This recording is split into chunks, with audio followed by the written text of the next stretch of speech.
11ാം pension പരിഷ്കരണം പ്രകാരമുള്ള pension പരിഷ്കരണ കുടിശ്ശികയുടെ അവസാന ഗഡു സർക്കാർ അനുവദിച്ച ഉത്തരവായിട്ടുണ്ട്.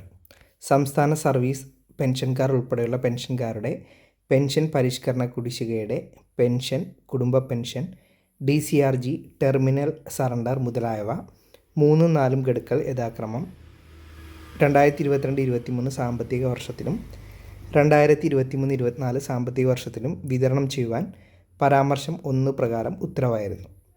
തുടർന്ന് 11ാം പെൻഷൻ പരിഷ്കരണം പ്രകാരമുള്ള പെൻഷൻ പരിഷ്കരണ കുടിശ്ശികയുടെ 3, 4 ഗഡുക്കൾ വിതരണം ചെയ്യുന്നത് 2023-24 സാമ്പത്തിക വർഷത്തെ സംസ്ഥാനത്തിൻ്റെ ധനസ്ഥിതിയുടെ അടിസ്ഥാനത്തിൽ പരിശോധിച്ച് തീരുമാനമെടുക്കുമെന്ന് സർക്കാർ അറിയിച്ചിരുന്നു.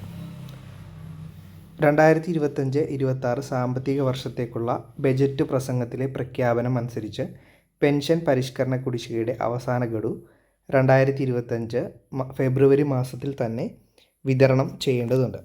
സർക്കാർ ഈ വിഷയം പരിശോധിച്ചതിൻ്റെ അടിസ്ഥാനത്തിൽ പെൻഷൻകാർക്ക് 11ാം പെൻഷൻ പരിഷ്കരണം പ്രകാരമുള്ള പെൻഷൻ പരിഷ്കരണ കുടിശ്ശികയുടെ പെൻഷൻ, കുടുംബ പെൻഷൻ, DCRG, ടെർമിനൽ സറണ്ടർ മുതലായവ അവസാന ഗഡു അനുവദിച്ച് ഉത്തരവ് പുറപ്പെടുവിക്കുന്നു. അപ്പോൾ ഉടൻ തന്നെ പെൻഷൻകാർക്ക് 11ാം പെൻഷൻ പരിഷ്കരണ പ്രകാരമുള്ള കുടിശ്ശിക തുക ലഭിക്കുന്നതാണ്.